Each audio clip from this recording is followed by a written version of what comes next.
The stellar Nexus station orbited a dying star, its chrome corridors bustling with 1,000 alien species conducting trade, diplomacy, and the quiet business of keeping galactic civilization running. Jennifer wiped down the counter of the gravity well, a small cafe tucked between a Vracassian weapons dealer and a Centaurian data broker. It wasn't much, but it was hers, or at least, she managed it. The doors hissed open, and silence rippled through the establishment like a shockwave.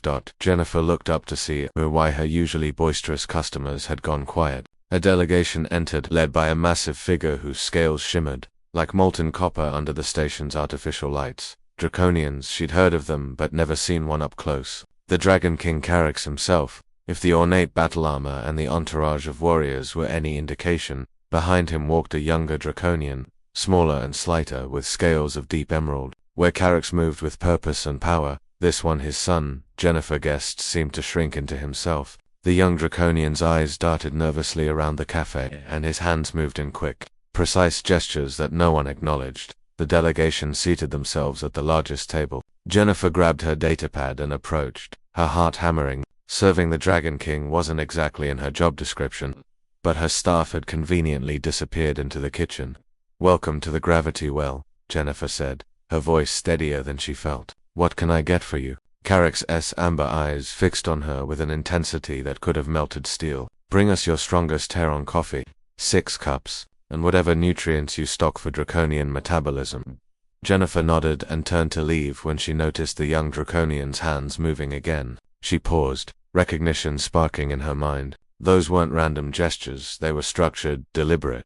She turned back, watching more closely. The movements were different from American Sign Language, but the principle was unmistakable. Communication through visual language. The young Draconian caught her staring and stopped mid-sign, his emerald scales darkening with what Jennifer recognized as embarrassment. The other warriors ignored him, engaged in low conversation with Carix about trade routes and military positioning. Jennifer made a decision that would either get her fired or killed. She raised her hands and signed slowly, using ASL. "Can you understand me?" Every Draconian at the table froze. The young one's eyes widened, luminescent with surprise. His hands moved hesitantly. "You... speak." Hand words. Jennifer smiled. His signing was broken, clearly not a YesL, but adapted from something similar. She signed back, "Yes, I'm Jennifer." "What's your name?" "Alex," he fingerspelled, then added gestures she didn't quite catch. Carix's voice rumbled like distant thunder. "You can understand him, human." "Some of it, Your Majesty," Jennifer replied carefully. "He's using a form of sign language. I learned ASL American Sign Language back on Earth. His version is different, but..." She turned back to Alex.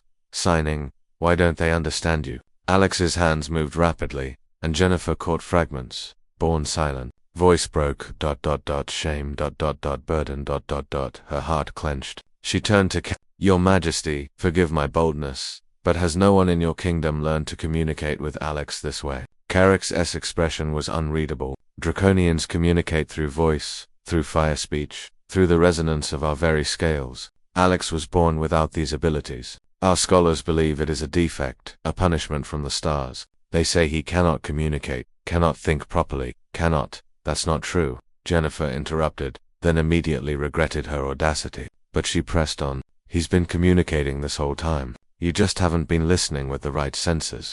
The cafe had gone deathly quiet. A human waitress had just contradicted the Dragon King. Carix rose slowly, his full height towering over Jennifer. For a moment, she thought she'd signed her own death warrant. Then he spoke, his voice softer. "Show me." Jennifer spent the next hour teaching basic signs to the delegation. Alex watched with an expression of wonder that transcended species, his hands growing more confident with each passing minute. The warriors, initially skeptical, began to understand. One by one, they started signing back. Carix learned slowest, but with the most intensity. When he finally signed his first complete phrase, "My son," and Alex responded with "Father," something shifted in the Dragon King's eyes. "On my world," Carix said quietly, "we believed silence was weakness. That those who cannot roar cannot lead, cannot contribute, cannot be whole." He looked at Jennifer. "But humans, you find another way, don't you? You adapt. You create new paths where others see only walls."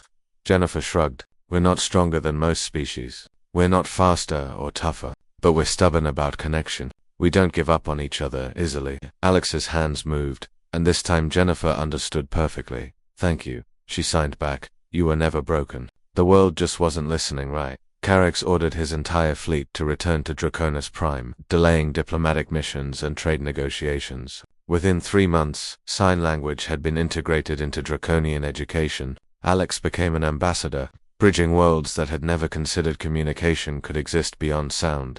Jennifer continued running the gravity well, but she gained a reputation across the station. The human who taught the Dragon King that strength came in many forms, that silence could speak volumes, that humanity's greatest gift wasn't their technology or their warfare, it was their relentless insistence that every voice, in whatever form it took, deserved to be heard. Years later, when the Galactic Council established the Universal Communication Protocols, ensuring all species could interact regardless of their natural abilities, they named it the Jennifer Initiative. Alex stood beside his father during the ceremony, his hands moving in eloquent signs that were now broadcast with translation across 1,000 worlds. And somewhere in a small cafe on a space station orbiting a dying star, a waitress smiled and wiped down her counter, knowing that sometimes the most human thing you could do was simply pay attention. The end.